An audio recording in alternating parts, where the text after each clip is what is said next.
My guest on this adventure was Drew Bourne, and Drew's a good kid. He's 18 years old, and I really enjoy spending time with him, fishing with him. In many ways, he's a very typical teenager. When he's not fishing, he's usually talking on his cell phone. Heck, a lot of times he's talking on his cell phone while he's fishing. But he's really a good kid and a lot of fun to spend time in the outdoors with. Hey, look at there. Tell you what, this lake is just full of nice big slabs. Oh, look at that. What a nice fish. Doesn't get better than that. It doesn't. That is a gorgeous bluegill. That is a gorgeous bluegill. Stay tuned, there's going to be a lot more action like this.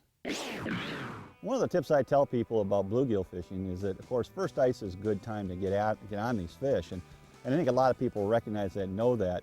But these bluegills on first ice are going to be in basically the same places where they were in the fall. So if you can go out in late fall and fish in open water and find some bluegills and get a GPS coordinate for where they're at, chances are they're going to be exactly the same place when the ice freezes in December or January, wherever you happen to be. So that first ice, it's always a good idea to have a couple of open water spots where you've caught them recently, go back to and check, and that's a good starting place. The reason why early ice is so good is because when the ice first forms in December or January, there's still a lot of weed growth growing in the water, there's still a lot of oxygen in the water, a lot of the insects have not gone dormant, and so there's a lot of food and a lot of oxygen in the water, and fish are still very active. As the winter progresses and the ice gets thicker and the snow gets thicker, less light gets into the system, and what ends up happening is this lake slowly shuts down. And what's going on is because there's less light, the weed growth starts to die.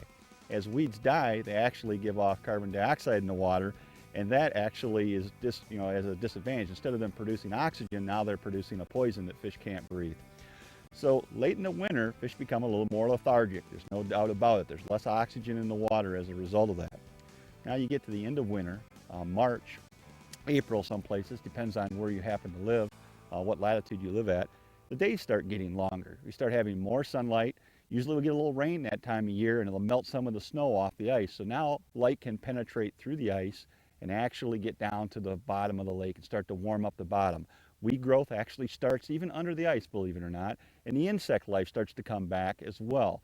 So that's why, this jump starting of the food chain, if you will, that's why late ice is so good for panfish. First ice, last ice, that's the time you want to be out there. Now during the dead of winter, can you catch them?